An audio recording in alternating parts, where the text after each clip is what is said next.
मूंखे रब जो कसम सब्ज गुंबद ॾिठ में उन घड़ीअ घर अबाणो बि विसरी वियो मुंहिंजो पाड़ो सॼो ॻोठ अमरोट नओ मुंहिंजो पाड़ो सॼो ॻोठ अमरोट नओ बेइरादा पुराणो बि विसरी वियो जान खे जान मल वारी धरती लगे रोज़े अतहर जे साम्हूं सुतम फर्श ते सभई सुभान अल्लाह जान खे जान मल वारी धरती लगे रोज़े अतहर जे साम्हूं सुतम फर्श ते एडी आथत मिली रूह राहत लधी नरम हंध ऐं विहाणो बि विसरी वियो मूंखे रब जो कसम सज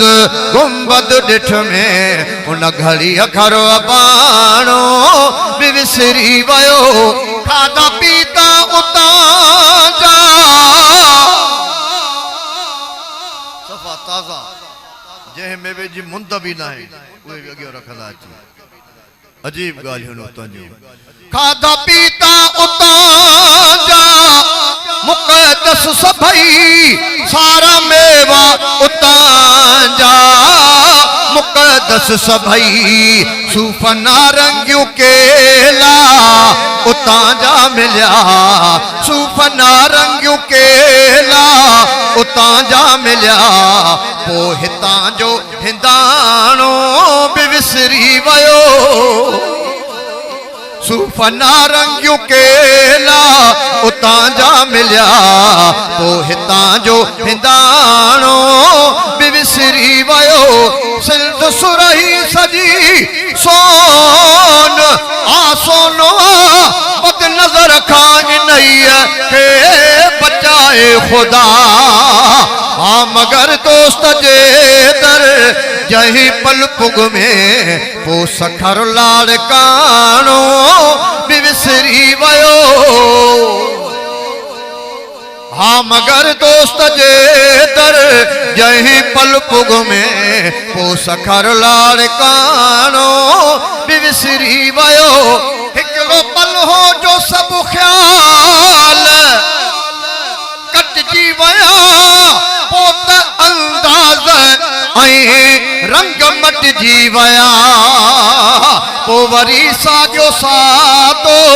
मां सैयद रफ़ीक पोइ वरी साॻियो सादो मां सैयद रफ़ीक पल में सम्झू सियाणो बि विसरी वियो मूंखे रब जो कसम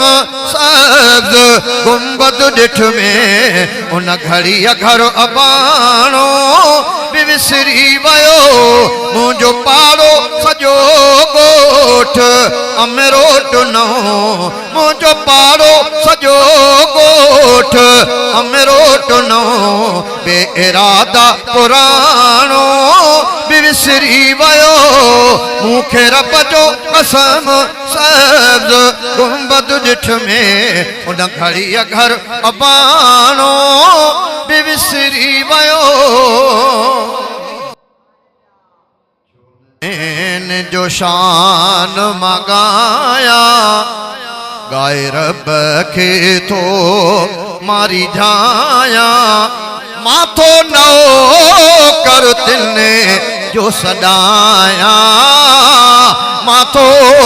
फातिम तिने जो सॾाया भाऊ सभई चओ प्यारा सभई चओ भाऊ सभई चओ प्यारा सभई चओ वॾो साहबा जो शान आ घोर थिया मां वॾो साहबा जो शान आ घोर थिया मां वॾो साहबा जो शान आ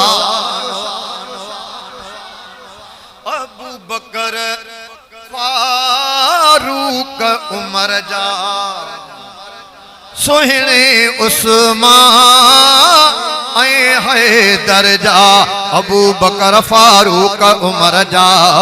सोहणे उस्मान है दर्जा माथो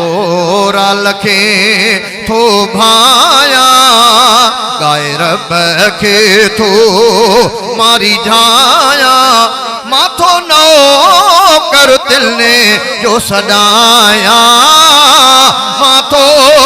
फातिम दिल ने जो सदाया भाऊ सब भाई चो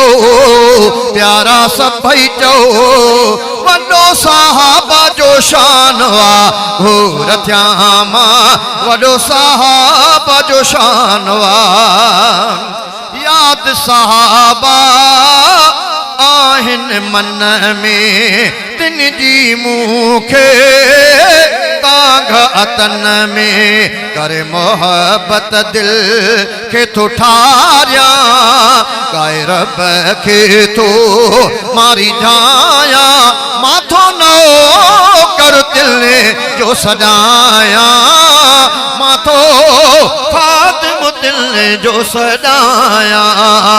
भाऊ सब भाई चो प्यारा सब भाई चो वडो साहब जो शानवा हो रथ्यामा वडो साहब जो शानवा ही शेर है जिन जिन जो न्याणियों जिन जिन जा पुटड़ा उहे हितों कुरान पाक पढ़ी विया